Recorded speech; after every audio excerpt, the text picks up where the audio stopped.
Hello, it's the Horror Nerd here again. I am at the moment in the Badlands of the horror community. This is where the ghoul lives.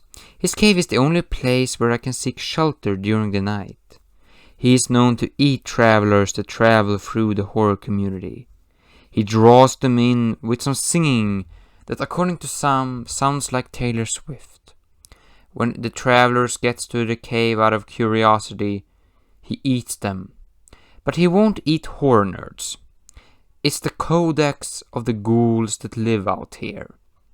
Oh, here is his cave. Hello, Mr. Ghoul.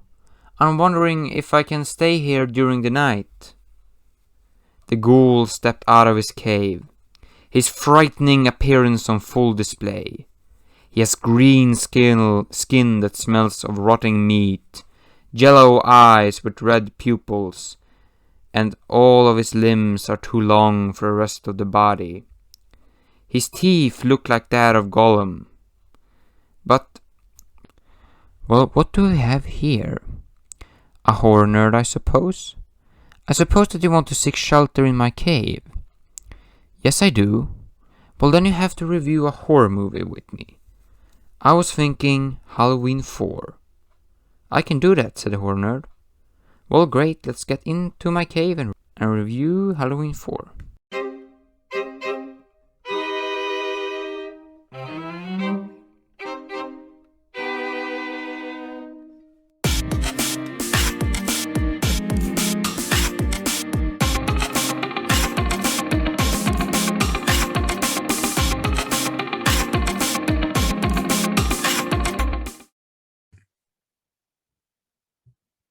Yes, so then we should talk Halloween 4. Yes. Freddy Krueger, Michael Myers. Jason Voorhees. They all been burned. What is interesting is Freddy Krueger is known as the burn victim one, but Michael Myers has been burned 3 times. Yeah, I was gonna say he's been burned, decapitated. Well, unless you count, resurrection. I don't. No, Decapitated, burned, the whole 9 yards. And Jason Voorhees have been set on fire like 5 times, I think. Yeah, a lot. I don't know why that guy's fear is water. It should be fire. Right? You think. So how do you usually start it out? We just start out talking about the beginning of the movie. Oh, okay. Do you do you don't do like an intro or anything? No, I have the radio play style intro. Okay. That's what I wanted to know because I wasn't completely sure. So yeah, that's the one that I'm going with. So, and that we do separately after this discussion. I'll send you the story. Cool. Yes.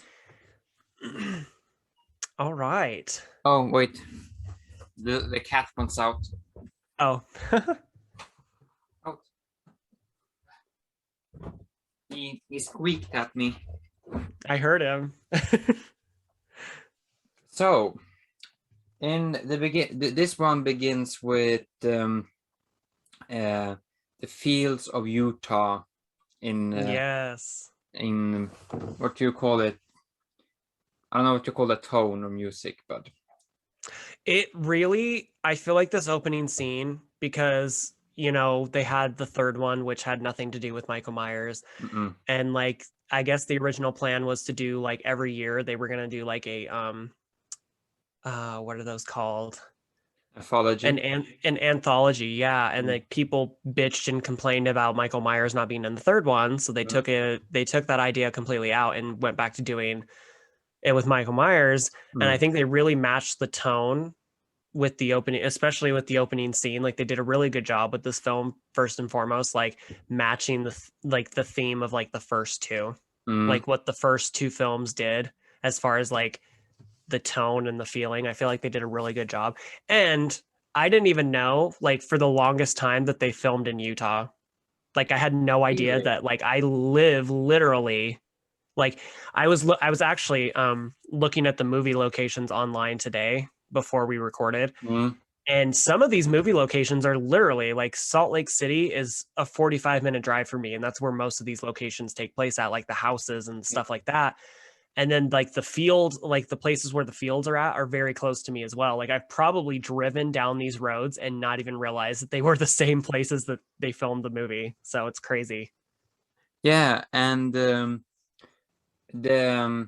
let's see now. It was this one. It was part 5, and it was part 6. Were all shot in Salt Lake City, Utah. Yeah. Yeah. So And I didn't it's even know that. so it's the Thorn trilogy, and it's all shot in Utah. So it's really the Salt Lake trilogy. The Salt Lake trilogy for sure. Yeah, I didn't even realize that. And yet, yeah, I really, really like the just the tone that they start off with this film for sure. I think it And really sets the tone up for the rest of the film. and I really like when it comes to tone and atmosphere, I really prefer the Halloween movies when they leave LA, when they leave Pasadena, Hmm. because it just brings this more Halloween vibe. John Carpenter can pull off a eerie vibe in LA and in Pasadena Yeah. night. During night, he can pull it off. During the daytime, not so much. The fact that you scattered some leaves on someone's lawn doesn't make it Halloween. And this one, you actually feel more Halloween. It's a Rocky Mountain area. Hmm. It feels much more like October should feel like in a Halloween movie. Yeah, and it's funny because like in the first one, like you can even see like palm trees in the background in some shots, like when they're Mm. walking across streets, like in the very like distant background, you can see like palm trees. Yeah, I know. So like you can tell that they, but I still feel like he did a good job for the most part, like the places that he chose to shoot at. Yeah. Most importantly, like the neighborhood that they babysit at. It's crazy because I've been to the places, like I've been to the Mm. locations where they filmed the original Halloween, Oh, and okay. it's crazy because literally that street that they babysit on, like with the two houses, Mm. are literally right off of a huge busy intersection. Like it's like literally Wow. downtown LA, and it's right off this like busy road, and you turn onto the street and it's almost like you're transported into like a totally different kind of place. It's crazy. So I think he did like a really good job like finding the places to shoot um Mm. for Halloween. But yeah, I do agree. I think I think there's way too much greenery where they're at for it to be supposed to like for it to be set in during Halloween, you know. And they shot the original Halloween. They shot during April Hmm. of '78. I don't know the rest of the ones. The only one of the rest ones I know is Halloween 2018, which was shot in January 2018, and Yeah. Halloween Kills, which was actually shot in October of 2019. So, Yeah. um, Before all hell broke loose. yeah, Yeah. and in another thing I absolutely love is you get this in the beginning. You get this driving scene with the ambulance as they drive in during the rain. I absolutely love that scene, Me too. uh, and it doesn't show any problems during the opening. It's first my first real problem with the movie comes when I think he's a security guard at the hospital when he Hmm. just starts spewing out all of these expositionary dialogue about what happened in the last one in case you haven't seen those. As if yeah, it's almost like they're spoon feeding to the audience, like as if we don't already know the past events. It's like, okay, we don't need a run through, you know. Sure, Friday the 13th has this one beat multiple times, considering they literally, in that one, they're literally cutting the first 5 minutes of the last movie into the movie, which is Yeah. genius. And so they give this expression, so he gives this speech, what happened in last movies, to spoon feed the audience, which kind of shows that this was a more studio driven set.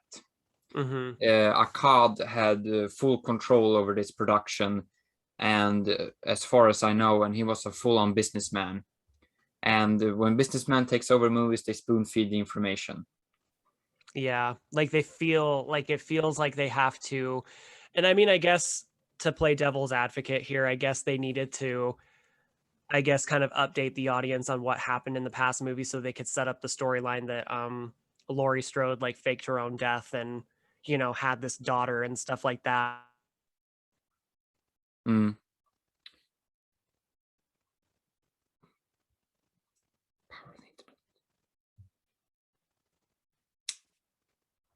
Hmm. But I don't Yeah. know.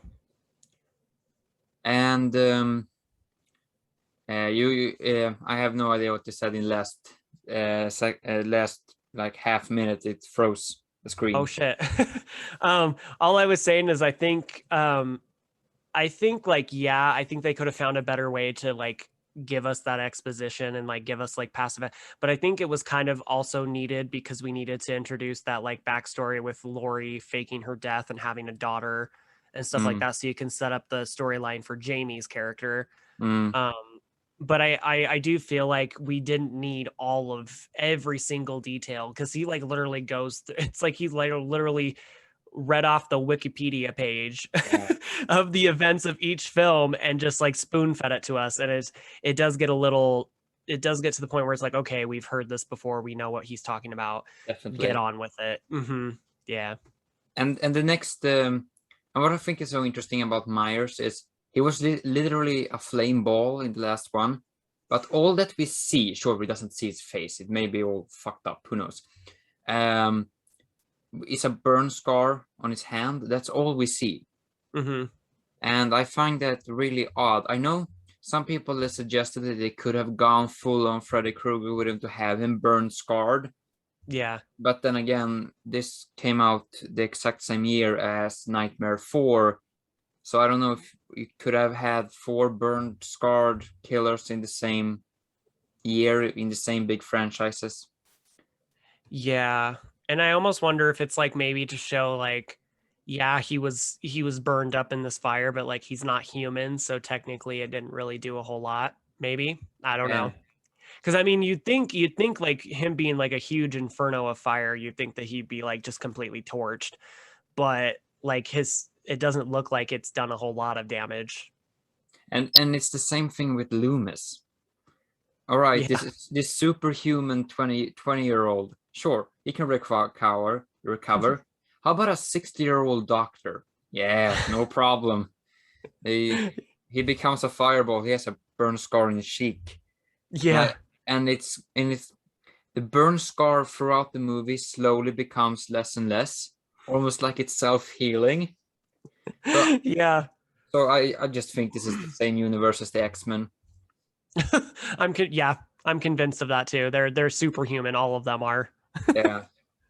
And then in the next scene after the hospital scene, because I don't think there's any more necessary things about the hospital scene, I just love some of the kind of cheesy lines from the security guard, like Jesus has nothing to do with this place, Yeah, and you will get used to the faces. And then like two guards with a Charles Manson looking dude goes right past them. yeah, I just thought that was interesting. But the next piece with the ambulance, I think is interesting because the scene where the two nurses gets killed by him, if I remember correctly, that was one of the add-ons shot by John Carbeekler. Because Mustafa Akkad wanted a little more gory spice in this one. So he brought in hmm Beekler that I think either was about to shoot Friday 7 or yes, it ended shooting Friday 7. And he shot those gory extra scenes to spice up the movie. What's yeah. interesting is all the gore in Friday 7 got cut out that he had made for that movie, and in this one he was brought on to do extra gore so the movie could be gorier. Yeah, yeah. That's interesting that like like that got cut out of Friday the 13th, but they ended up keeping like his gore stuff in Halloween 4. So Yeah, and he also made the horror pizza in Nightmare 4, which also came out in 1988. oh, okay, So he I made, didn't know that. yeah, he made a Nightmare movie, a Halloween movie, and a Friday movie in the same year. Plus, Damn. he directed a horror movie in Rome. Damn, jack of all trades up in here. Definitely, definitely. That's really cool that he had his hand in like three of the most like popular slasher franchises. Yeah. Like Just the fact, and all.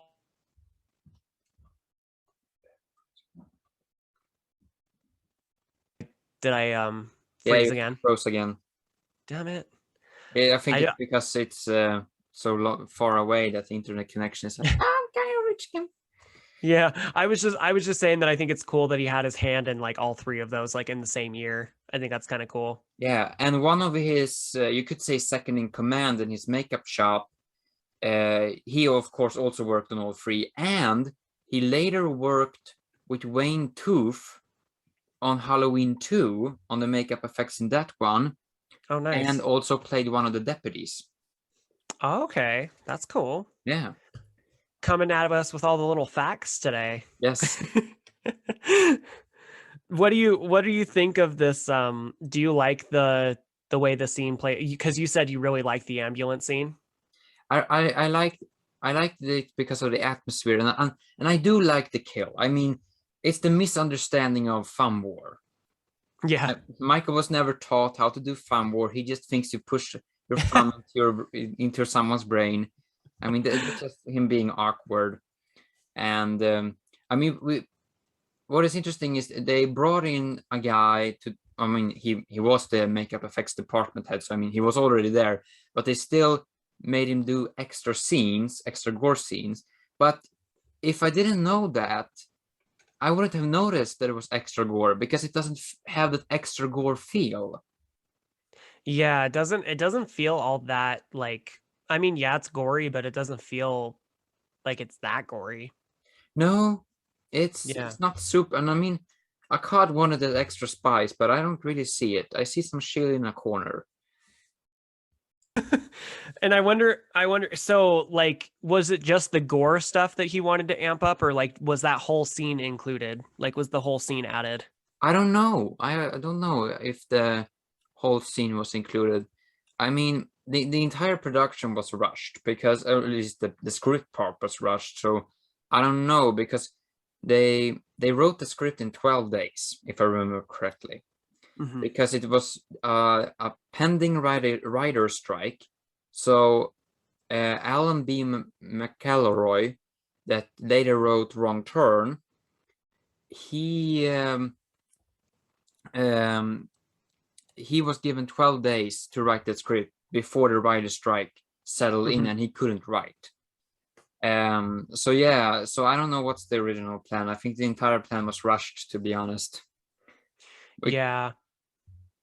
And which oh, sorry. Go ahead. which might explain why some of the gore doesn't feel as spicy as maybe a cod wanted, because I mean, you to think out a great gore scene actually takes effort because you got to make it creative, and you Yeah. don't have time when you get to write let's see now, 1.5 hour movie that's like 120 pages in 12 days. Then you're just Yeah. going like Stephen King high on cocaine. Pretty much. I I also kind of like this scene too because it like kind of gives you the exposition of like Michael overhearing them talking about how Laurie Strode has a daughter, or like a surviving, like there's a surviving member of the family, Yeah, and that's like when he like realizes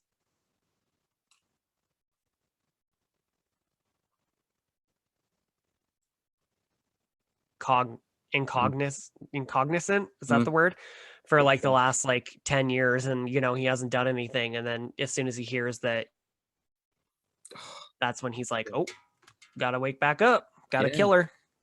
Yeah. yeah. And he always overhears things. I think that's very interesting Yeah. because in Halloween 2, he overheard that they were at the hospital. So that's how he always comes in contact with his victim. He overhears things. He's a, he's a peeping Tom. Ooh, can you hear me? Yeah, I can hear you. I don't Okay. know. You just froze for a second, so I was like making sure that I didn't say You froze too. So I don't know. The lords of the internet are not with us today. anything.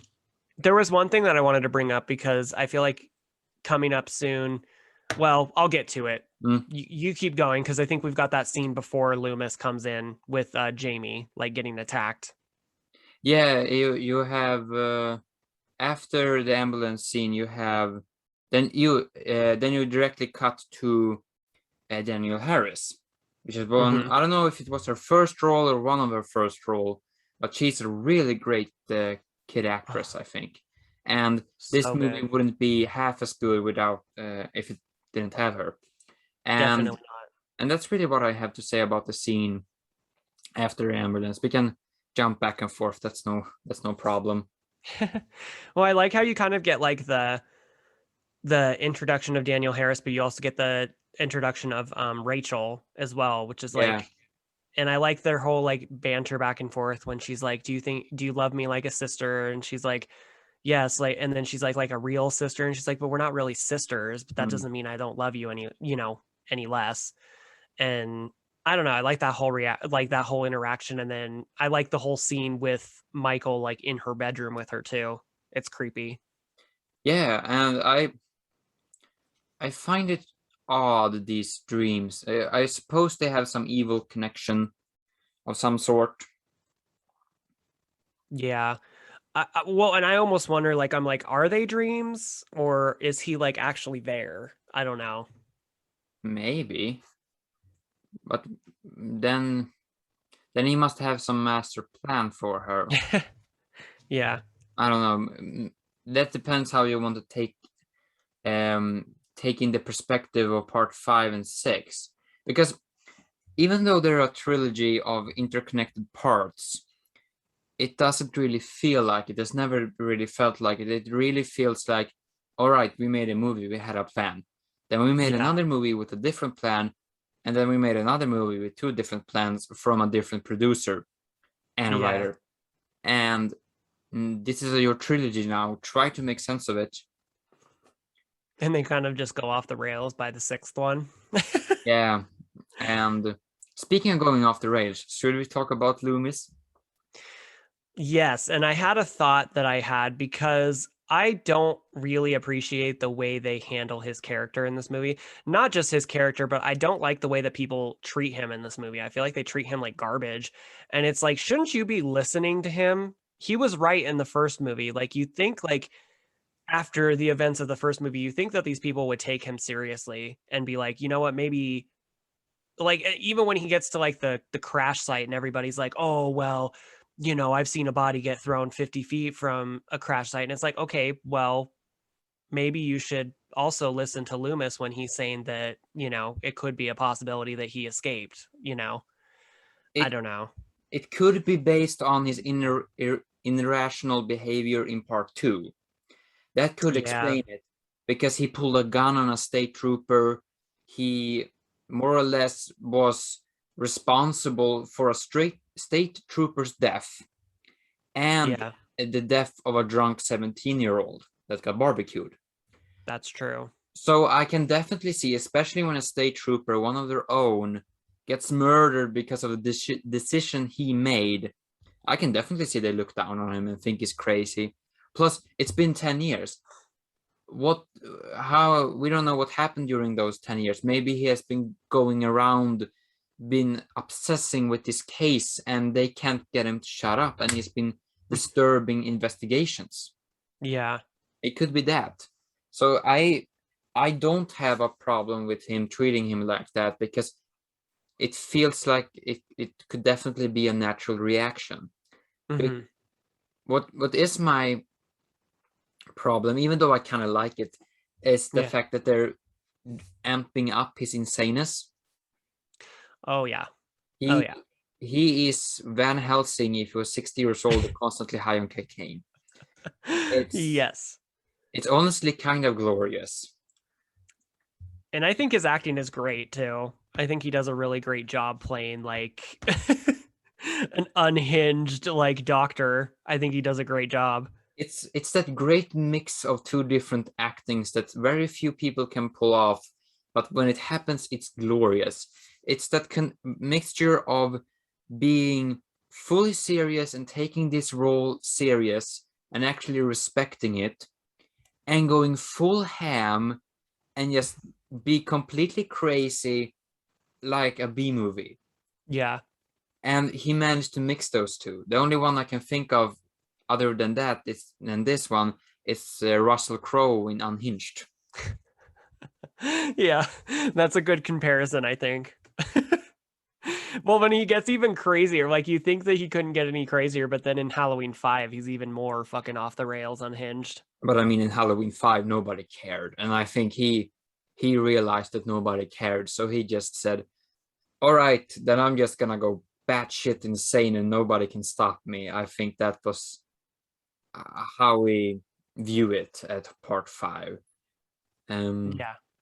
but in this one, you do feel that he does care, and I do like this. He has this Mexican standoff in the cafeteria with Myers, and he actually, The little gas station. yeah, and he actually speaks to him like, "You don't have to do this" and all that, and then he just stops and starts shooting at him. No mercy anymore. And then you And get that like crazy like drive off with Michael Myers stealing the fucking car. yeah, and somehow the gas station explodes. I don't know how that happens. Yeah. Apparently, accidentally driving into a gas station pump makes it explode. I And mean, I guess it's possible, but it's just weird. It's weird.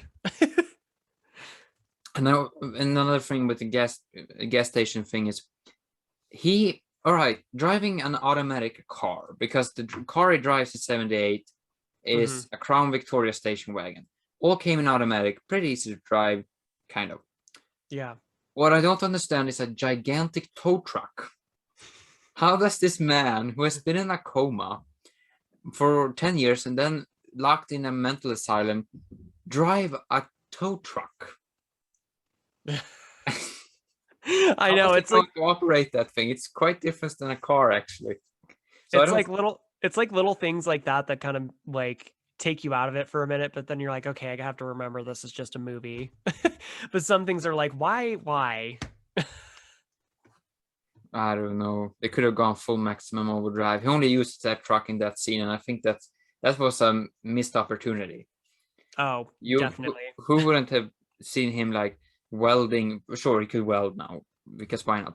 And he welds like spikes through the truck and rams people. He has like a giant kebab barbecue of people. Yeah. Instead of walking around with a butcher knife, he just takes his car and like kills people with that. Yeah, why not? And an interesting fact about um, the cafeteria scene, that's actually not George P. Wilbur that plays Michael in that scene. It's Tom Morgan. Yeah. Hmm. And he, as you probably know, played Jason in part 5 Yep. and Leatherface in the car chase sequence at the beginning of TNT Texas Chainsaw Massacre 2. Oh, okay. Yeah. I didn't know the Chainsaw Massacre thing. I knew he played Jason though, So but I think he's the only one to play Leatherface, Jason, and Michael. that's cool. And he did it in the span of 3 years also. Wow. That's And really cool. his quote about this experience is, "Yeah, I killed a lot of people." And he laughs about it. uh It's I love watching interviews with all the classical slasher actors from the 80s, because they're all in their 70s or 80s now. But they still yeah, behave like punk kids almost. it's Uh, great. it's great to. I just remember the interview with Dick Warlock. Like, what is your favorite kill in Halloween 2? Oh, it's the scene where I drown her in the hot tub and her face starts peeling off. I especially like the scene when they cut from the front. Mm-hmm. This 80-year-old man. Oh my god. It's great. Yeah, um I was gonna ask you, like, what do you think about the character of Rachel? Because I really like her in this movie a lot, because at first she kind of comes across as like that bitchy kind of like teenager where she's like, I don't want to have to babysit Jamie tonight, blah blah blah. I just want to get laid. But then she really like towards the end of the movie, she really kind of starts to come around and like really kind of be there for Jamie and like take care of her. So I was just wondering, like, do you like her character? I don't mind her character. I mean, her love story with giant eyebrow discount Stephen King is really, that feels very wrong. And Yeah. and it's, I mean, she's good. I mean, when you take in consideration that this script was written in 12 days, her character development is impressive. If you Yeah. don't, it's she's fine. I mean, I do like there is this arc with her. Yeah. I do like that she doesn't. I mean, they show from the beginning that she does care to some extent about Jamie. They do that, but they really start to show that when she's in danger, she actually cares, and there's this little arc. And even though she really starts to care about Jamie when she finds out that this Count Stephen King has been cheating Yeah. on her with the sheriff's daughter. With discount Pamela Anderson. This Count Pamela Anderson, this Count Stephen King is gonna make a horrible Wish Kid hybrid. Uh, Yeah.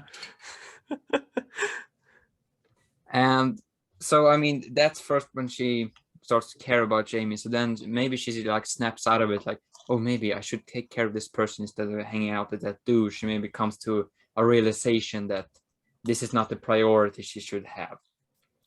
Yeah. Family should be the priority. Exactly. And yeah, and I think the actress does a good job. Yeah. I just I think wish, I just wish that the rest of the family was that good. I know the rest of the family's kind of just meh, whatever. But Yeah, they're not really in it a whole lot, so I guess it doesn't really matter that much. But they are kind of just there. isn't it the father that gets his head blown up in part 6? Is that the same family? I thought it was a different family. Maybe it's in a different family. I haven't seen part 6 in a great while, and I don't know even which version of part 6 we get the head pimple pop. Yeah.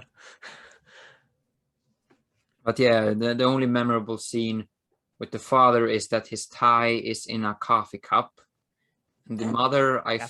think, exists. Yeah. I'm sure that could be a byproduct of 12 days. Oh yeah. Yeah, and I mean they're not really in it a whole lot. They kind of just leave half like a little bit into the film. They like leave and so they leave you know, because the babysitter cancels, so of course, you know, she has to watch Jamie now. Yeah. Rachel has to watch Jamie. Yeah. So, and I mean, if McElroy could have gotten more time, sure, they could have been a scene where they rushed to the house, try to save them and all that. I mean, Hmm. sure, that feels like a natural thing to write in, but I suppose they didn't have the time. Yeah. Um, and I think everything that evolves around Jamie and evolves around Michael and evolves around Loomis, that is what is the interesting part. And they have gotten that part right because those are the characters that should be interesting. Yes. The only problem is that clearly those were only the only one with a great focus. I mean, Rachel had some focus Yeah. on her. You can see that, but the rest of the characters, no, not really. Yeah. Um, They're just kind of there to be like disposable, basically. yeah. And another thing when it comes to her boyfriend, what I think interesting with the sex scene, since Akkad wanted to spice things up, a Mhm. typical 80s producer would say, all right, we have this massive sex scene that goes long for 10 minutes, and Yeah. then her head gets blown up with a vacuum cleaner. Don't ask how. And that's a scene. But no, it's this like PG-13 sex scene, and then it just ends with them running in. Felt very Yeah. non-studio-ish from the 80s. Yeah. I was gonna ask you, like, because there's like some really good sequences in this movie too, like with the costume shop scene. I really like that scene. And then there's the scene where Jamie gets separated from Rachel, and you get like the whole scene where Rachel sees Michael like standing like in the shadowy fog type thing. I think that Mm. was really well done as well. There's just like Yeah, some great scenes in this movie. I just wish that the mask didn't look like shit. I know. And I mean, yeah, go on. I was just gonna say it doesn't look as bad as the one in 5, though. I don't know who the fuck. I don't know. who these people were that sat around in this room and approved that mask and said, yeah, that mask looks good. Let's use it. I don't know how anybody was okay with using that mask for Halloween 5. I don't get it. And what is odd is I don't know who designed that mask. Usually, I know in the ones that I know of who designed that mask, that is the Rob Zombie movies and Halloween 2018. And Yeah. in both those cases, and H2O, in both those cases, it was the makeup department head that did the masks. Yeah. So in that case, it would have been Beekler that made a mask. And what is weird is, as far as I know, Beekler also made a mask for H6. I don't know, say also, but he made a mask for H6. So if and that's a great mask, I think. Yeah. So if that's the case, where he made the masks in both of these, then what happened? How did he manage to F up this one so bad and make almost perfection in part 6? I know. It's just I find it baffling because Halloween 4, sure, like it's not the best mask, but it's like I wouldn't say it's too bad. I wouldn't say it's off.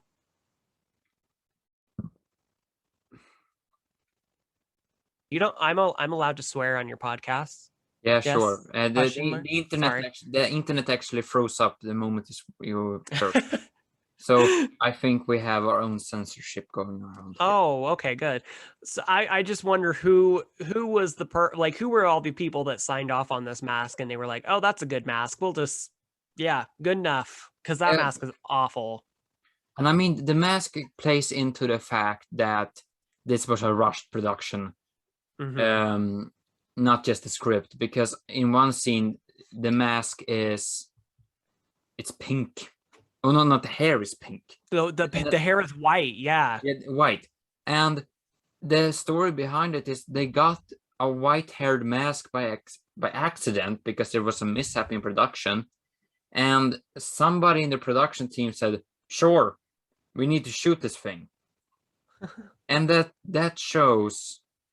Then again, I'm not a 100% know how on how movie production exactly works, but it still feels like it felt very rushed, that we need to get this shot today or this is shot. So yeah, maybe it was maybe it's because of rush production. What is weird though is that I know of people that like that mask. Yeah, me too. And I don't totally hate it. I don't think it's that bad. I think there's worse masks, but it's definitely not great. Like it has like no features whatsoever. no, Like it's just a plain mask that they like painted white. That's it. and some people do like the plainness. It represents his evil, but still, nah. I mean, you had William Shatner's face. You don't need to go any creepier. And I mean, yeah, the KMB the KMB masks from H2O that looks like an alien, the CGI masks made in paint, also really way worse examples. So I mean, yeah, it's mediocre. It's a mediocre one, which really doesn't feel like it should be, but it is because this series never dies. Yeah. Just keeps going and going, and there's like multiple storylines. It's actually kind of getting ridiculous how many different like timelines there are in this franchise now. They should just go full DC and make a madness of maybe Marvel Madness of the Multiverse. Yeah. I don't remember what agree. DC one is called. Complete like 60-year-old Myers meets a cult member. Why not? Yeah, exactly. And it's where was I? Oh, you're good. I don't know where we were we talked about the mask and trying to figure out what more, if I have any more to say about the mask. Should we move on to one interesting point about the scene in the shop? Is that apparently one of the young the 20-year-olds that are in the shop is Tommy Jarvis. Is that who that's supposed to be? I've heard that. I think I heard it on Cinemassacre. Interesting. I didn't even realize that. which is very bizarre. I don't know. I don't have any confirming sources on it, but I heard it, I think, multiple times that it's supposed to be that, which I don't know where that come from. If that was even in the script or something, I don't know. Very weird. Yeah, that is weird. And I mean, these characters, just I think it's interesting because of all these because all these movies, you can set up a timeline, which is unique for Halloween. That and no other horror franchise that I can think of, you can actually see the growth of a character like a never-ending TV series. Yeah. Tommy Jarvis, for example, you have Kid Jarvis, you have teenager Jarvis, you have 20-year-old Jarvis in form of creepy Paul Rudd, and you have now 55-year-old Jarvis, Yeah. and it goes on and on and on. And I think it should be a sign when the 12-year-old in the original movie is now a 55-year-old character that this may have been going on for a bit too far. That we might have carried this thing on a little too long for its own good. James Hugh Courtney broke his hip on recording of Halloween Ends Part 2. Exactly. Halloween 2031 is what it would be. The dentures, the curse of the dentures. Yeah, the curse of dementia. That's what. He sharpens a walker, Yep. And he stabs the walker into people. and then there's a big walker fight between Jamie Lee Curtis and Michael Myers. Yes. This thing will never die. Nope. It will outlive us all. Yep. But when we were on the mask, I just realized what I was going to ask you. When we are on the masks, what is your favorite mask? Ooh, I'm gonna have to say the original. Honestly, I really don't like, because there's just certain shots of that mask in the original movie that just are so fucking scary. Sorry, I did it again. So scary. Like, for example, Worse, that's no problem. okay, like there's that scene, the iconic shot of Jamie Lee Curtis, like with the doorway behind her, and you just see his mask kind of light up behind her. And then there's the scene where he's on the phone with Lori when after he kills Linda, and like just the way the mask looks, I just love the way, like, what they did with the mask. And then I really, really like the way it looks in Halloween 2018 too, like what they did to it in those movies as well. But then I also really like the Rob Zombie mask. Like I love the H2 mask when half of it's like ripped. Mm. I think it looks really cool. What about you?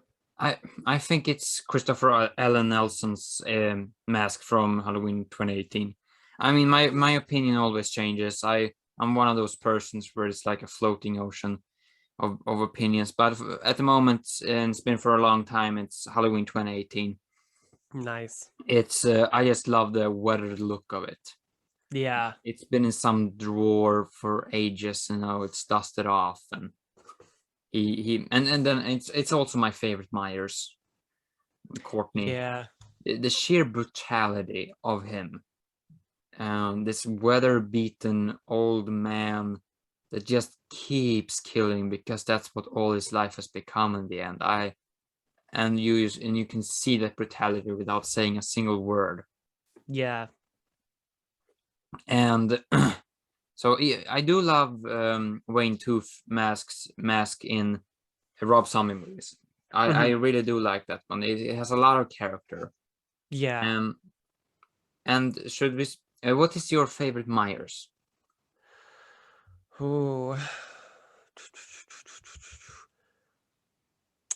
Well, I have a couple. So probably Nick Castle from the original one. There's just, and he talks about it like in the movie, like he talks about like how he asked John Carpenter how he wants him to walk, and he was like, just walk, you know? Mm. And the way his presence is in the original Halloween is just, there's nothing like it. And then the one that played Michael Myers in the 2018 one, is it James Courtney. James Jude Courtney. James Hughes Court. He did a really, really good job replicating what Nick Castle did, like with the movements and stuff. So I'd have to say those two. And then Tyler Mane and Rob Zombie's Halloween is just so fucking good too, because he's so brutal. Like he's just so freaking. He's the honestly, if I came face to face with any of them, that would be the last one I'd want to be like face to face with, because he's the tallest, the most like brute. He's a freaking beast is what he is, and I would not want to be in the same room as him. He's a walking file cabinet, and Yeah, sure, body wise he's more of a Jason, but I mean, yes, the sheer power, he's a force of nature in those two. I mean, and for me it's always been between Courtney and Mane. It's always been those two, because for me Myers is supposed to be evil, pure evil, simplified, boiled down to its core. And for me, that should be an unstoppable force of nature that you can't kill.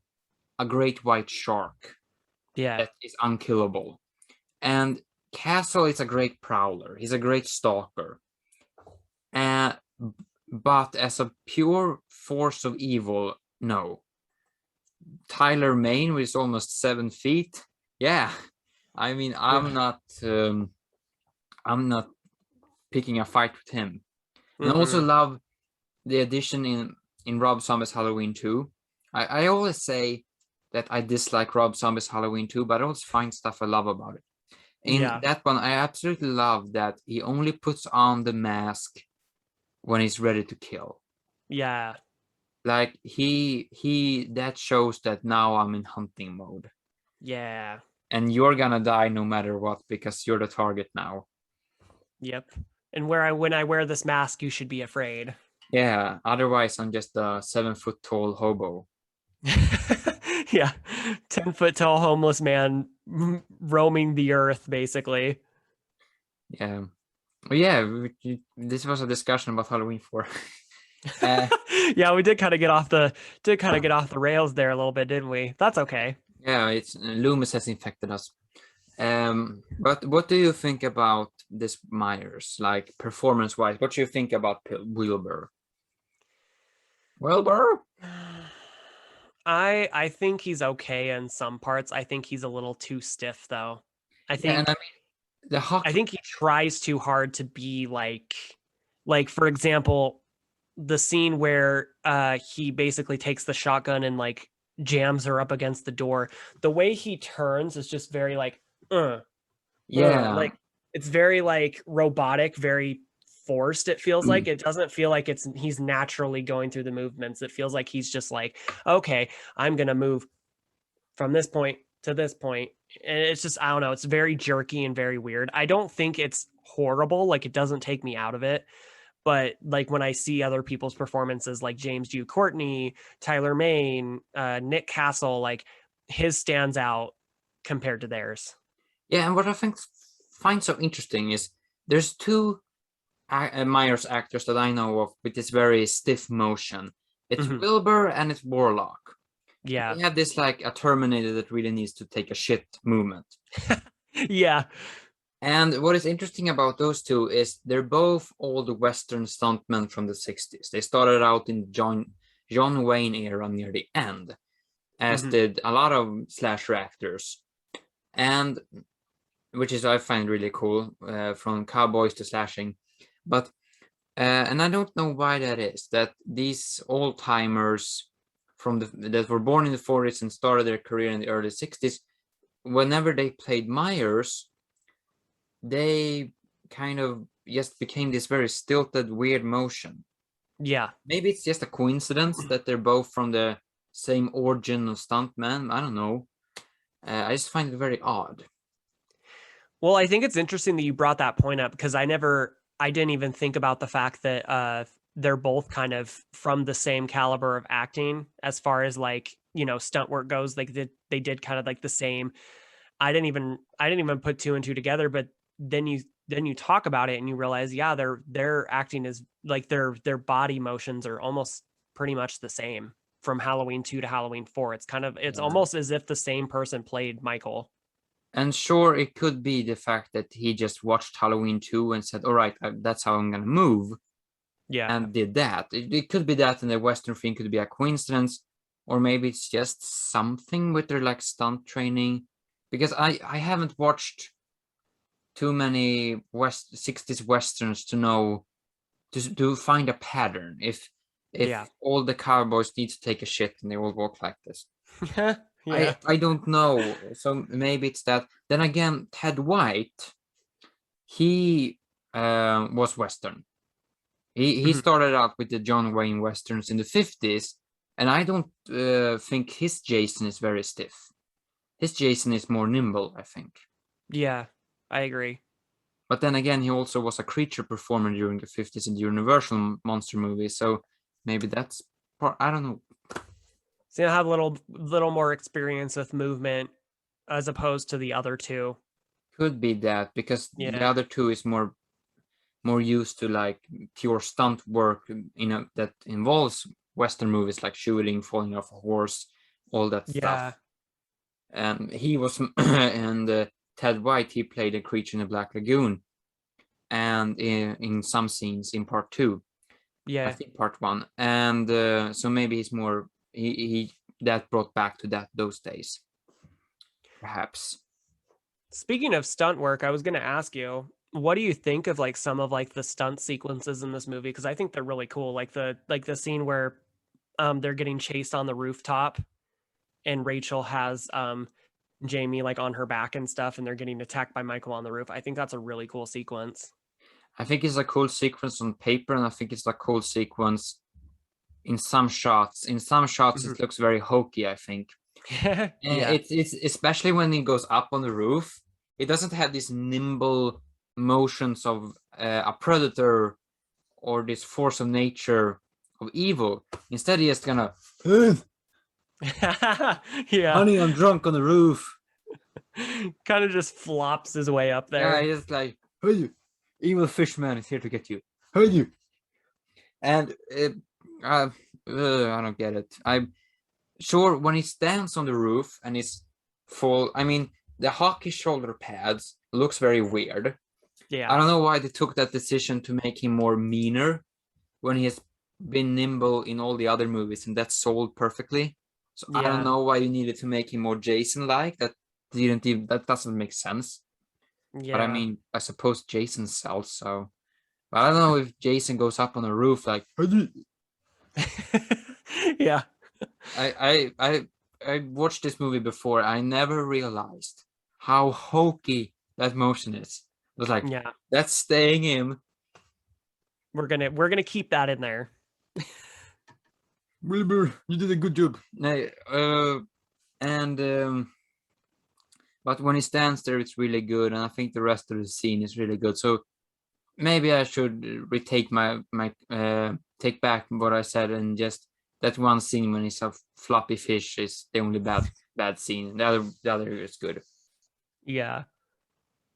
And we haven't talked about the redneck lynch Oh, mob, which is straight from Silver Bullet. I wonder if they stole from it almost, it would almost seem that way because that, because it feels very, very similar to that. yeah. And you have local in town, this one sheriff. I don't remember in Silver Bullet if it is the sheriff that says to the lynch mob, "Don't go after this, you stupid morons." Maybe Yeah. it is, and I just love that during the lynch mob scene, Loomis is like, "Yeah, go out and hunt them, you drunk rednecks.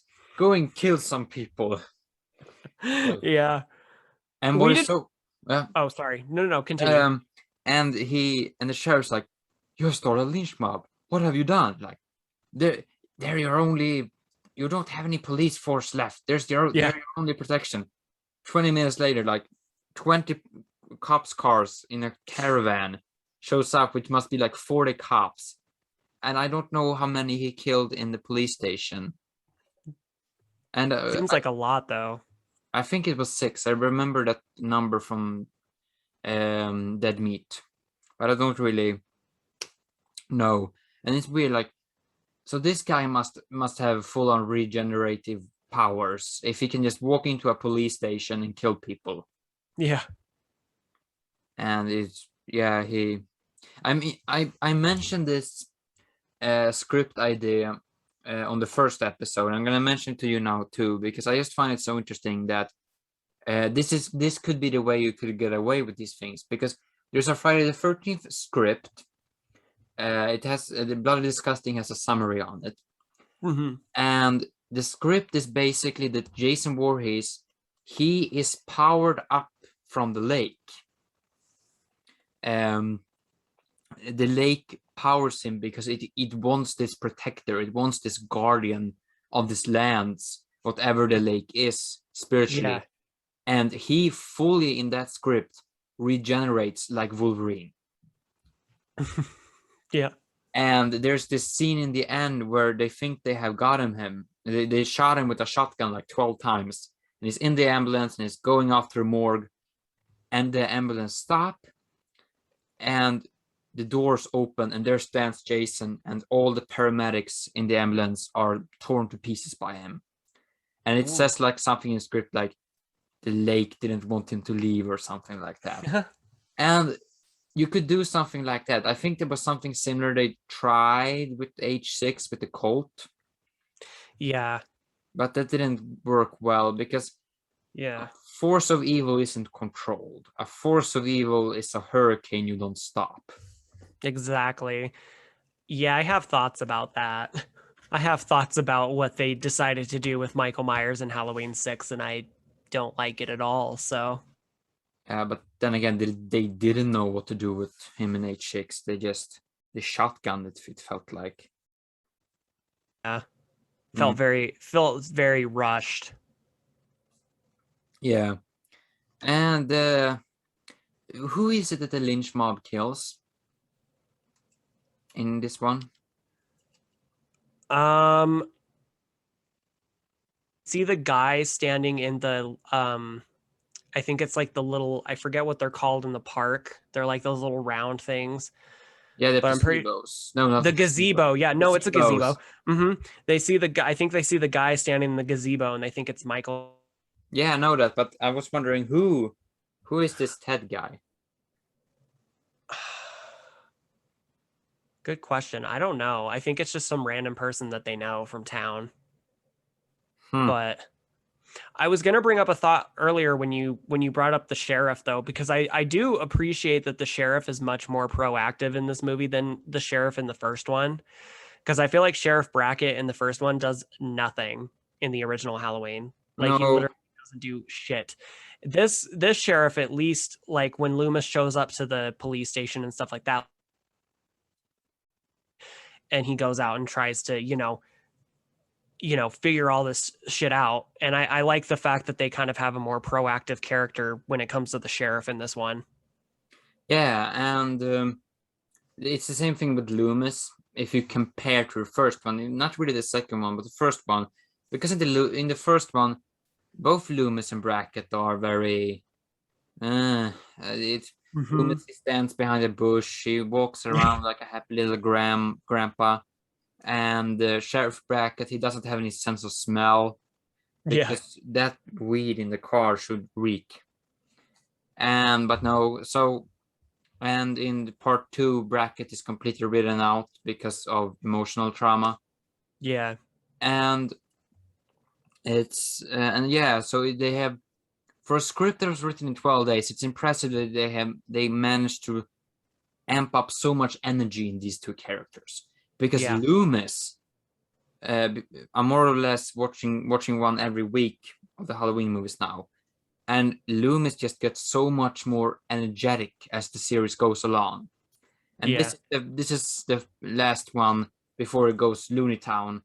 But he just feels so much energy, like, I'm gonna hunt evil and I'm gonna stop it, I'm gonna kill it. Yeah. You really feel that energy, and you don't feel it in the first one. He's more in the shadows, like, oh, he's so evil, doing his OC evil speeches. In this one, he's more of Van Helsing. just on a more insane level, for sure. Definitely.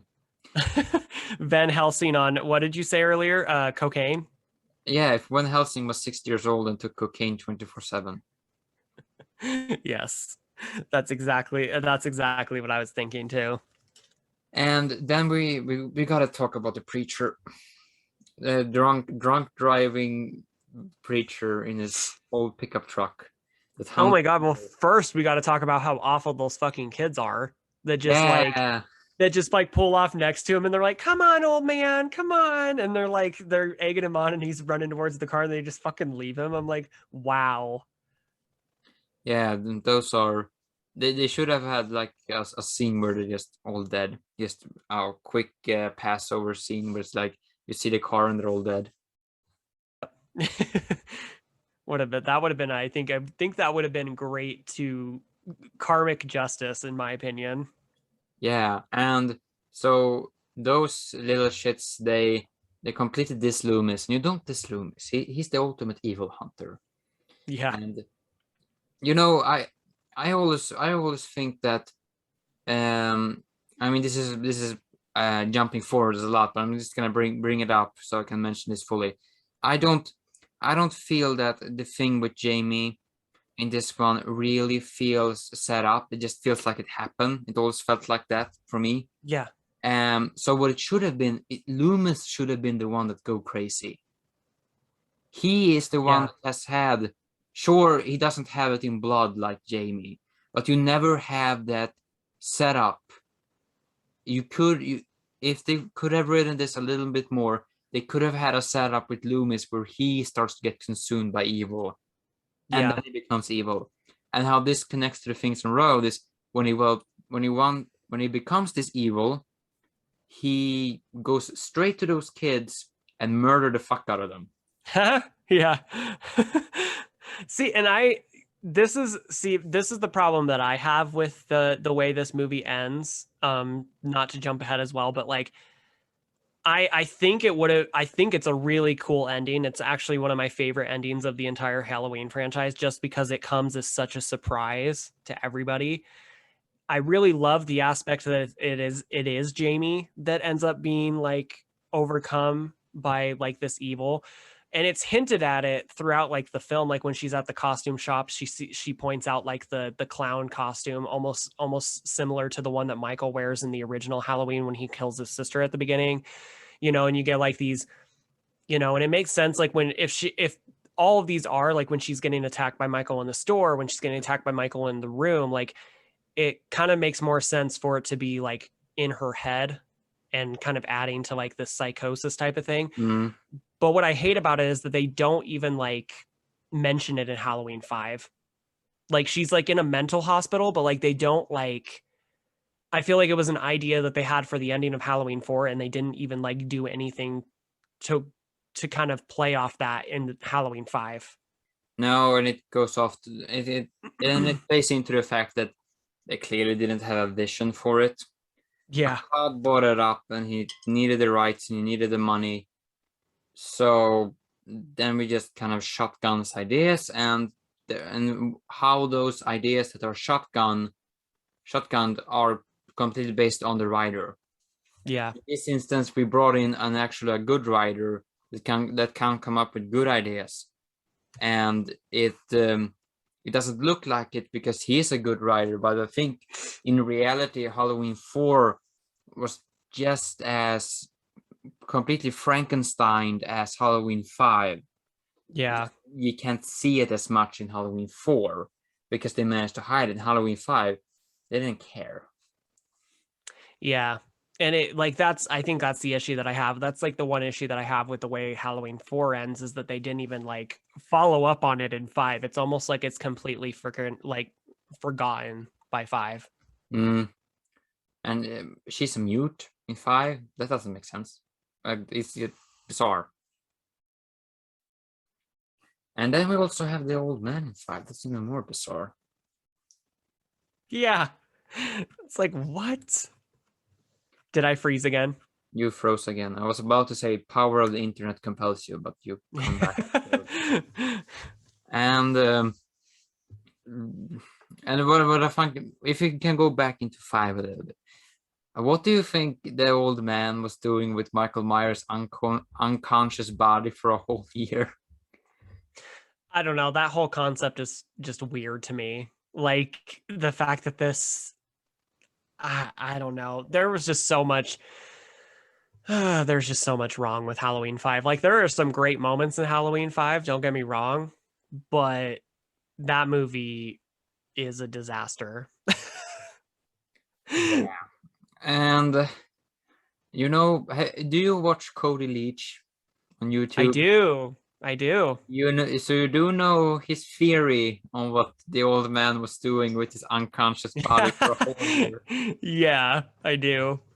The revenge from, and that's why it's called the Revenge of Michael Myers. Uh, So yeah, he was enjoying himself. Let's put it that way. yeah. All right, back to H4.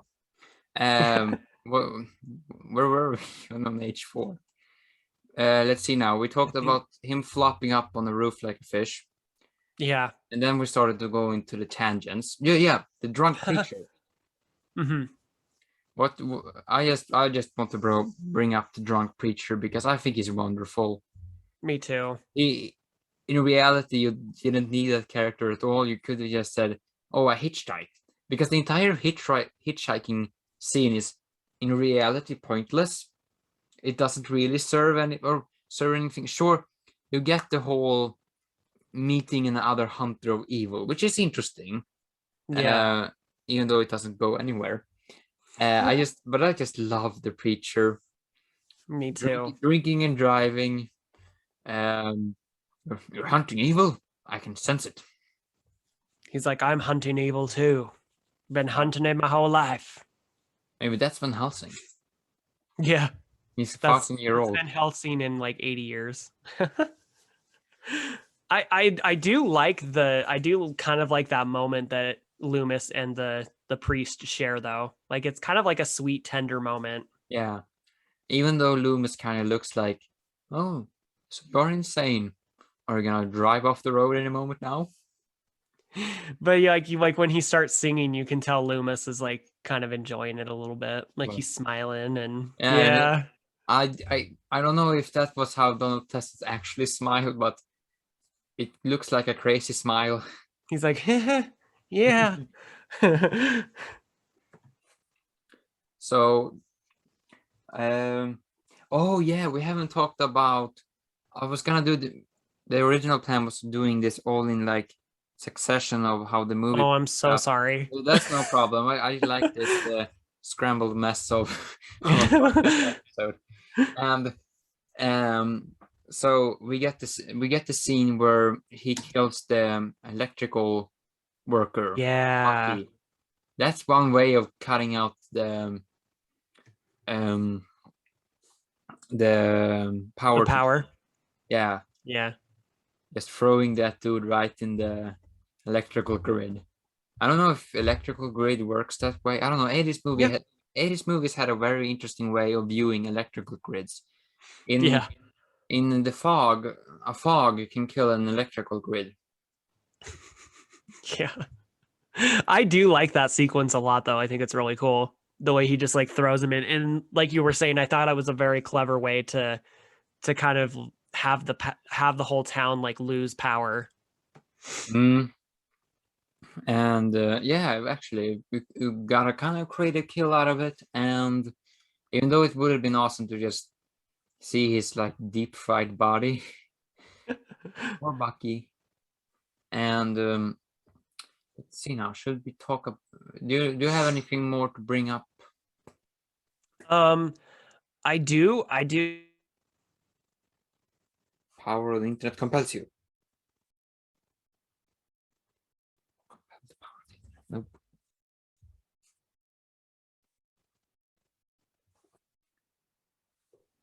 Can you hear me? Yes, now I can hear you. I'm back. Yes, what was it that you were gonna bring up? Oh, I was gonna ask you, like, what's your favorite kill from this movie? Just because it's so odd. I mean, the kills. I mean, you had John Carl Beekler, and John Carl Beekler, he could pull off some wicked stuff back in his days.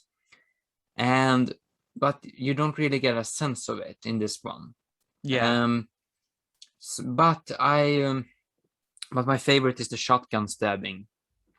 Yes, because same. who thought of that?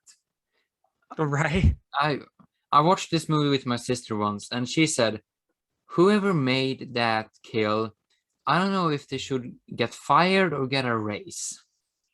That's the best way to explain it. I think it's a great kill, and I think the whole like sequence leading up to that, when she comes back out and he's sitting in the chair, and she thinks it's like the cop guy, Hmm. and then she goes to light the candles, and you see like the candles like slowly start to illuminate the cop's body, Yeah, and that's and then Anders. like yeah, and then when he hears her gasp, he like stands up and just turns around and jams her with it. Yeah, So good. subverting your expectations. Yeah, I loved it.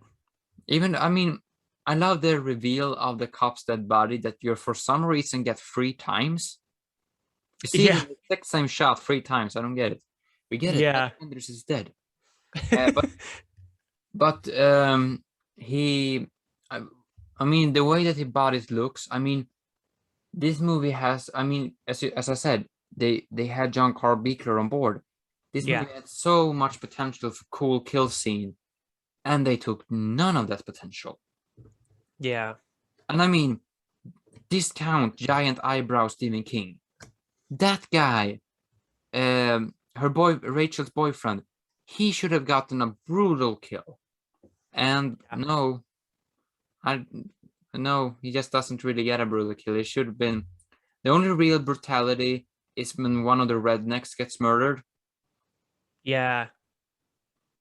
Yeah, what doesn't he get like thrown off the he gets thrown out of the car or something?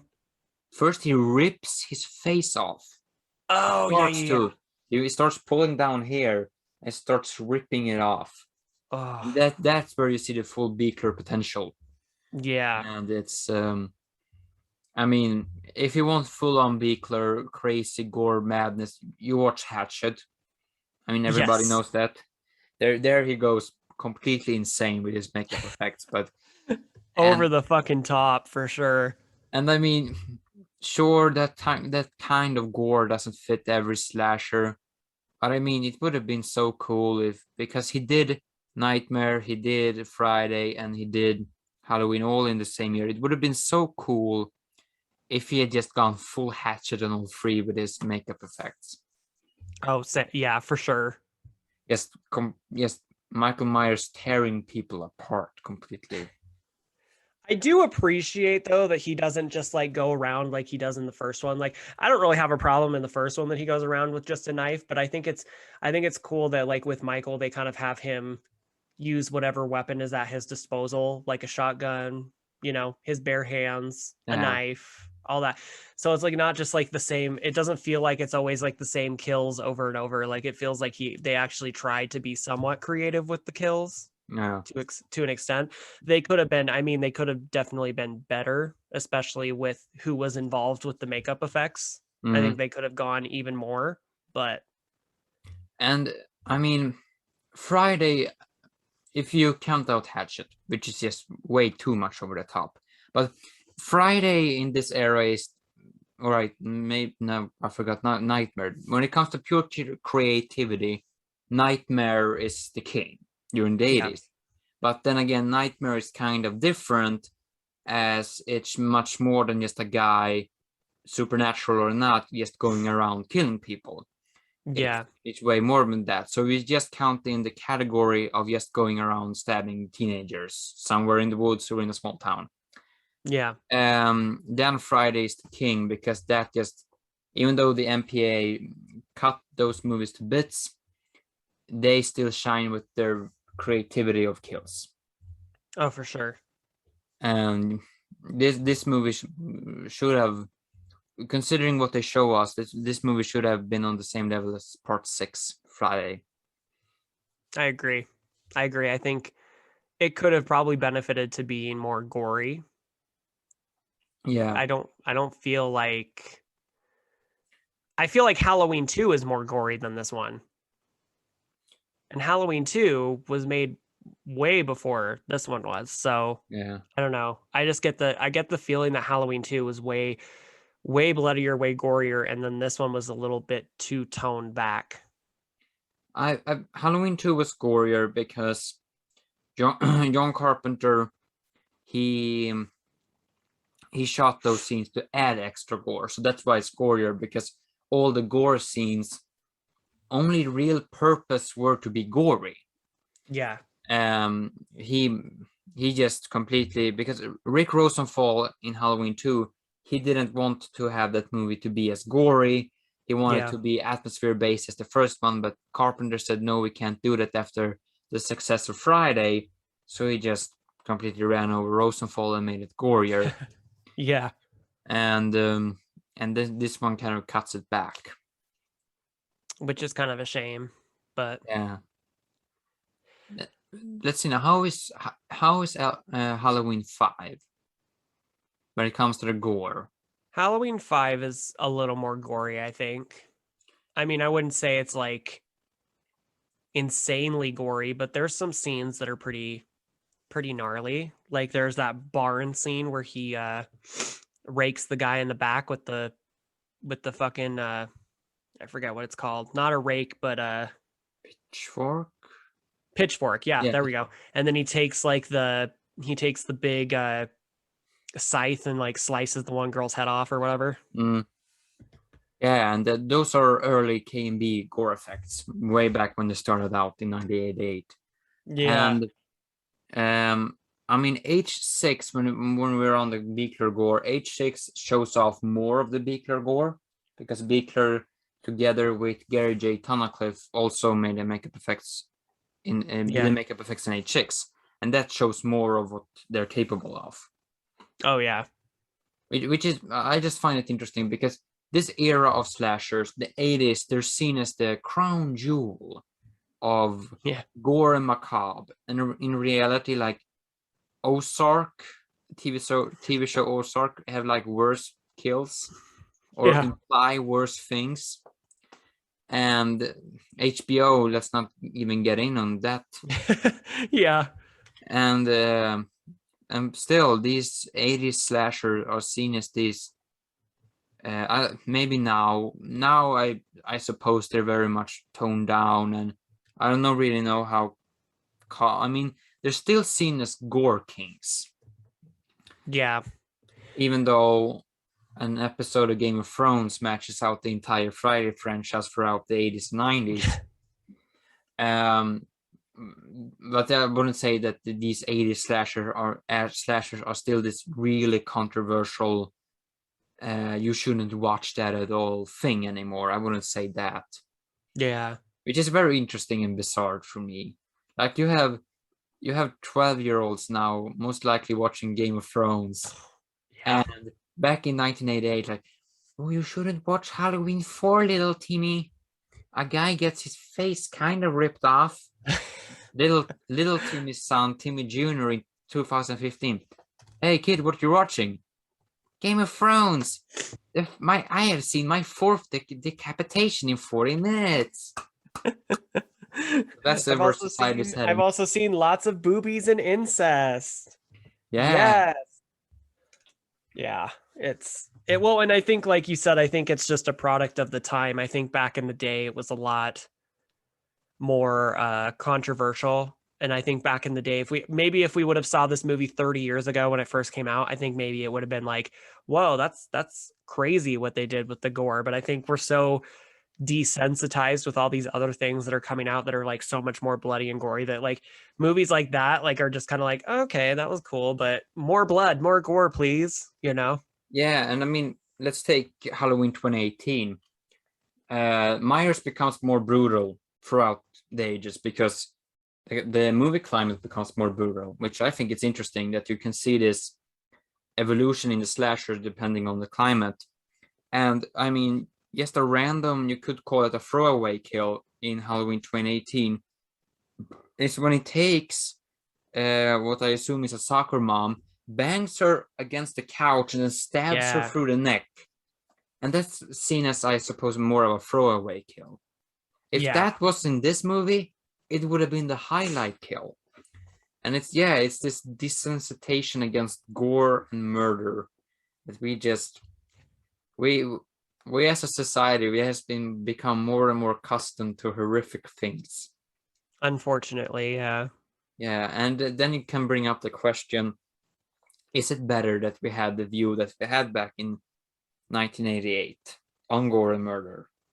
Because in reality, you shouldn't think that a guy ripping another guy's face off is cool.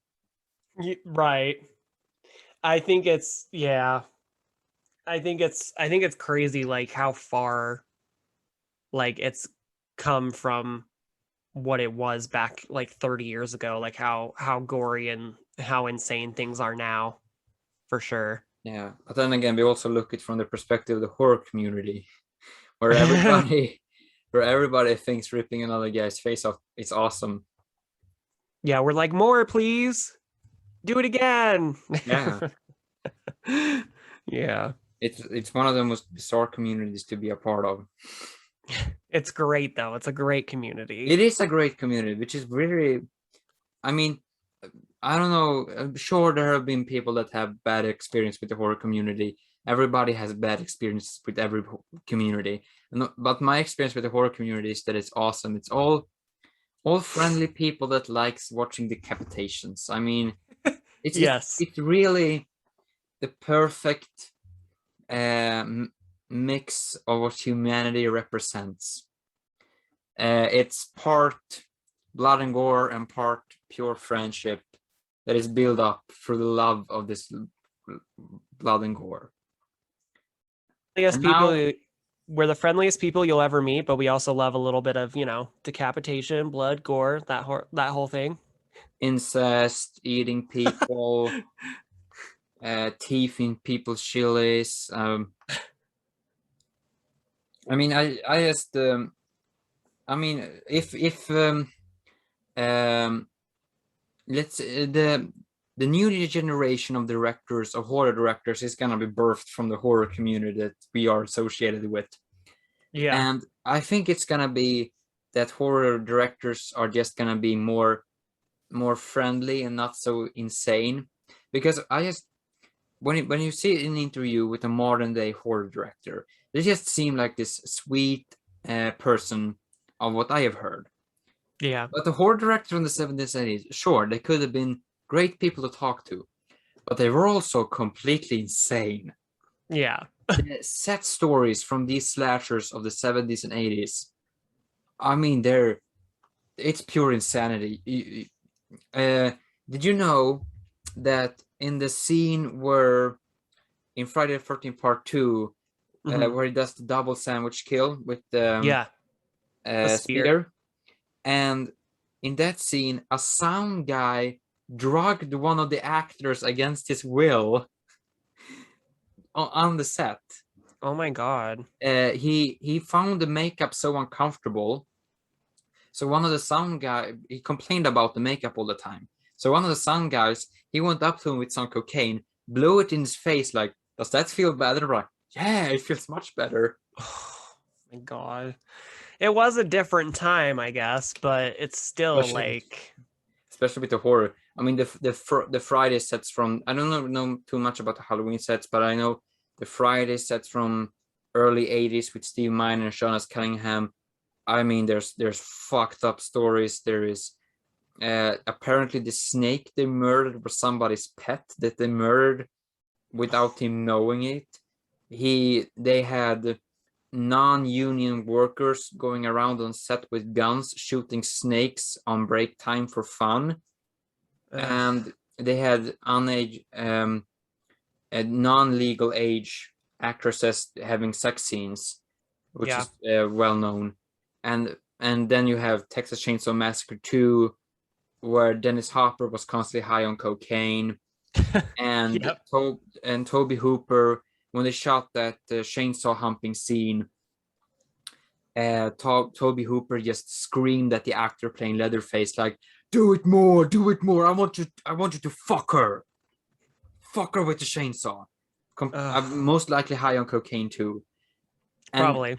you don't you don't get it from modern horror movies. Those insanity stories. That's because that shit would never fly in this day and age. Thankfully, Yeah, thankfully. thankfully, yeah.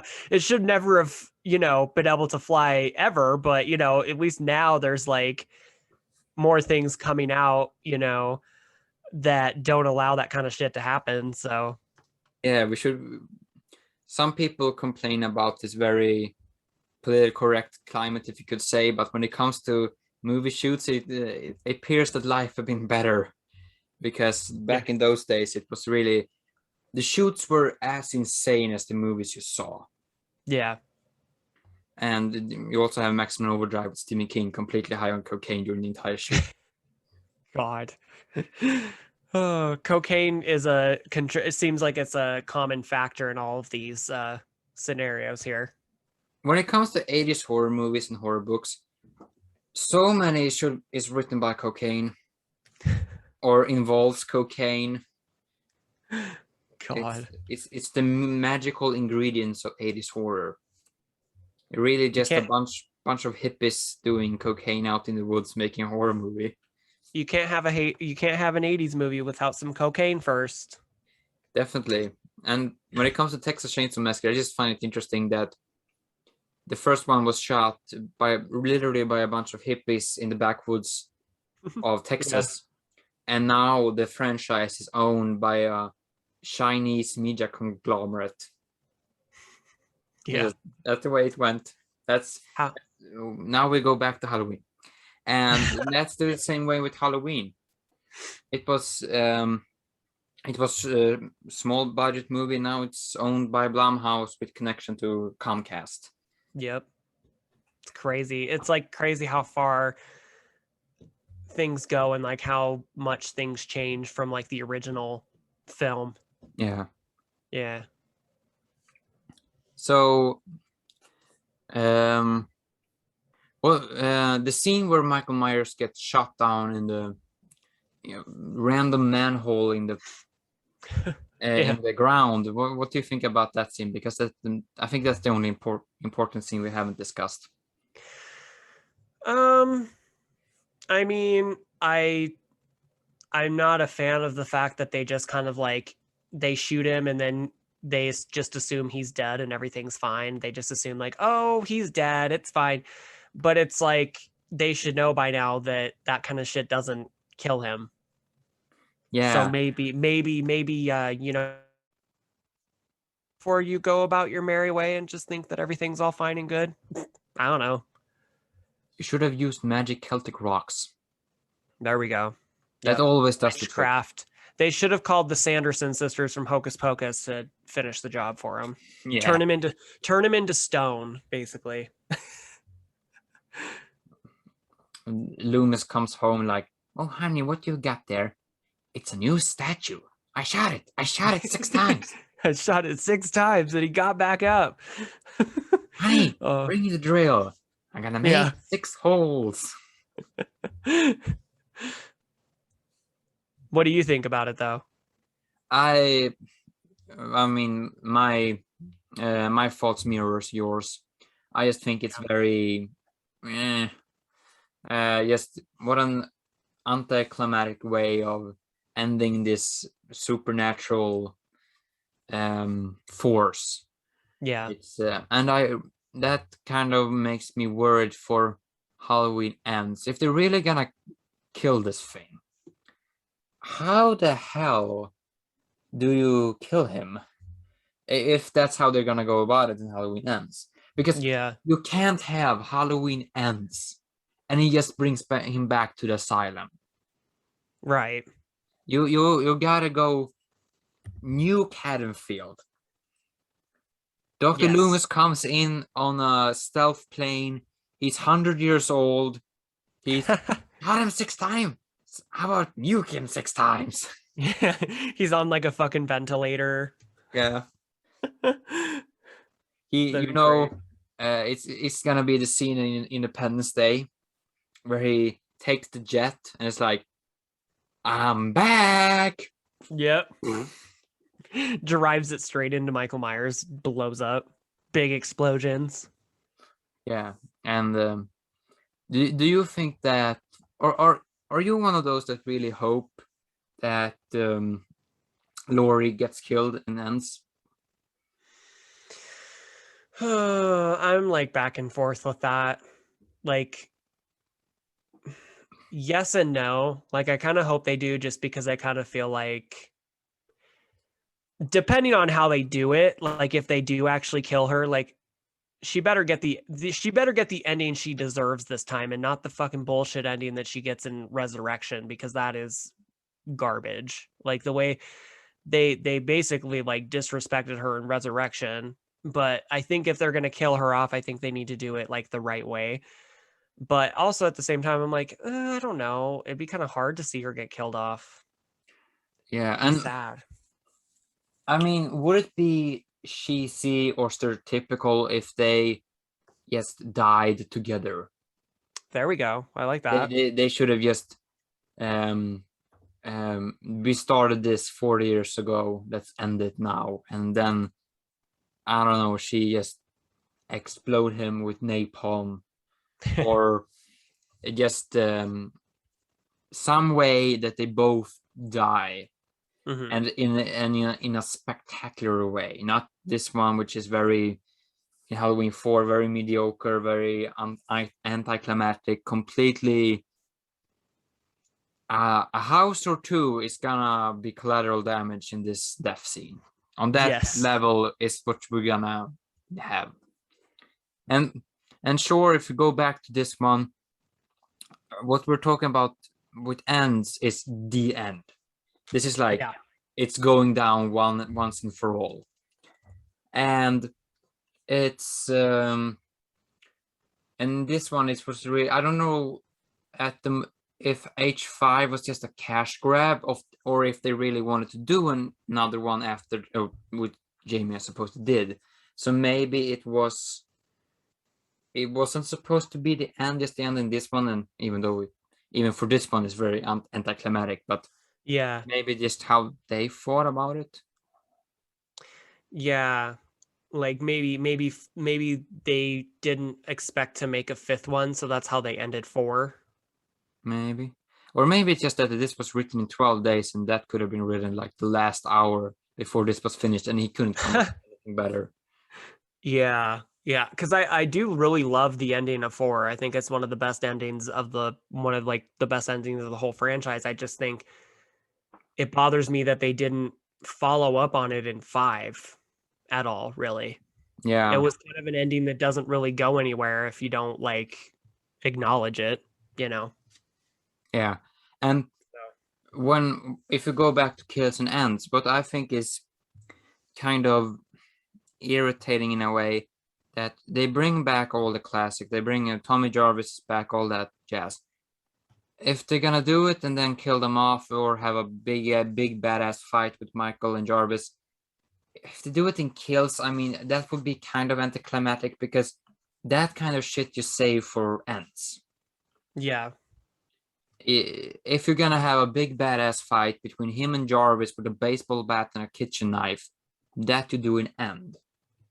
Yes. And I feel that Kills have the potential to do to spoil it too early.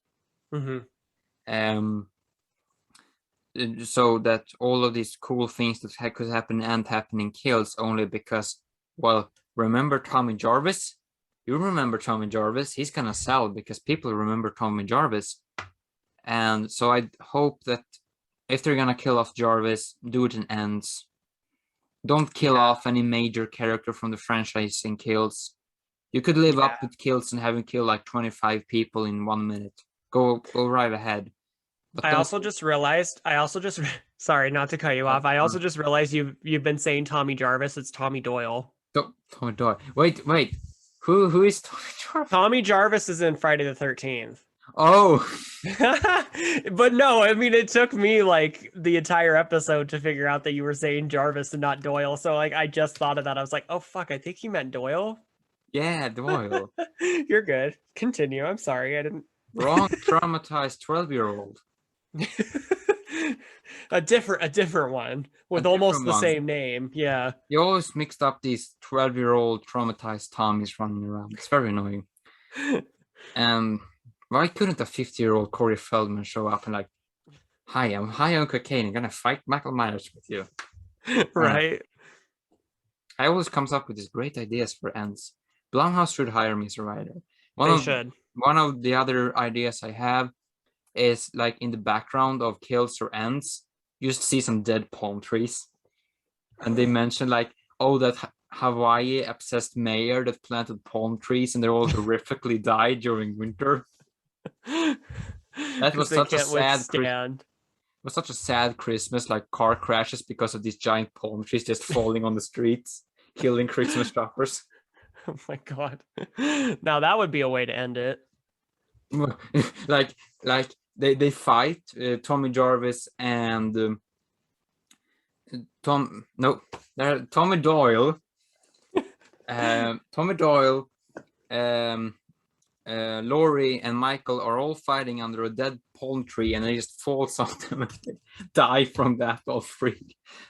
And it was the palm tree all along. It was foreshadowing.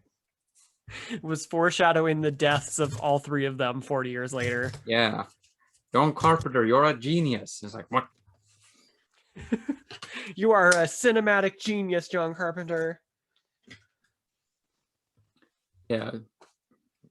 So that is, I mean, I should make a horror movie with all these ideas. It's gonna be the killer palm trees. Yes. All they do is fall down. It's You an should entire totally movie of people dying horrifically from trees falling on them. Yeah. Like, It's a modern slasher except without like a killer. It's just palm trees. it's like this rich neighborhood, and it's gonna be like the end of Land of the Dead, when all these rich people are killed by the zombies, but instead it's gonna be falling palm trees. There we go. I like it. I'm on board. We're gonna make Outta one here, million. Gonna make $1 million each. We're and then there's gonna be the entire palm tree franchise born from this. Yes. It's gonna be glorious. Sign me up. Yeah, but not signing on a palm tree. No. So, do you have any more thoughts on this one? I think just overall, like, yeah, it does have its faults, but I think for a film that came out like 10 years after the original one, and, you know, with the rush production that it had, like, you know, as you said, like 12 days to get the script written, I think what they accomplished with it, I think it's a really good film. Like, I think it's one of my favorite films out of the franchise for sure. And I think Danielle Harris does such an amazing job. This was her first film. So for it being her first film, I think she did a fantastic job. And I think they did a really good job in general with a lot of things. As I said before, there are some things that could have been, you know, a little better, but I think with the time that they had and the rushed production, I think it's a very well done movie. Definitely. And Yeah. yeah, I would say that my thoughts mirrors your pretty much the T. Yeah. I think that some things are great, some things are meh, and overall it's between great and meh. Yeah. So it's not like the worst movie in the world out of the franchise, but it's Not in a definitely world not. where resurrection exists. Oh God, yeah. Resurrection and Halloween 6. Halloween Those 6 has some great atmosphere shots, so I can't hate it Yeah. too much. There are some great sequences in 6, but I think just the whole Curse of Thorn thing I fucking hate. I will never like back that and be like, yeah, that's a great idea. I love it. No, I hate it. And creepy Paul Rudd as Tommy Doyle. Yeah. It's weird. But But what was it you're gonna say? I think I interrupted one of your sentences. oh no, that was all I wanted to say is I think it's a really well done film in the Halloween franchise for sure. Yeah. So Yeah, so that's the discussion, I would say. I think we Yeah. did. I think that was a fun discussion. I think we, Yeah, I think we kind of went off the rails a couple of times, but I think we did really good, like getting like the main points of it. I'm sorry if I screwed you up or anything. You And know like, what? Not no offense, but when you accepted my offer, and I just knew that with our brains, this conversation is gonna end up in some weird territories. What would Michael Myers be like if he was a medieval knight? yeah, That was I prepared for this because I knew that with our brains, it was destiny to end like this. I feel like you and I kind of had like the same thought process with a lot of things. So I think it was a really good discussion. I think we got everything that we needed to talk about for sure. Yeah, I hope that you feel that way too. I feel that way. I don't have anything else more to bring up. Like I said, I hope you don't feel like I hijacked your episode or anything. I mean, the only thing that we forgot, I realized, is the fact that she gets bullied by the kids. Oh yeah, that's awful. I hate I don't that. really have any thoughts on it. I just think it's weird that kids bully kids because their parents are I dead. know. I That's know kind it's of weird. sad. Yeah, It's it's real. sad. That's a sad scene when she like because like when Danielle Harris cries, it just looks so sad. Yeah, she looks so innocent. I know, But but yeah, as I said, that's the discussion. Halloween 4. Halloween 4, The Rise of Crazy Loomis.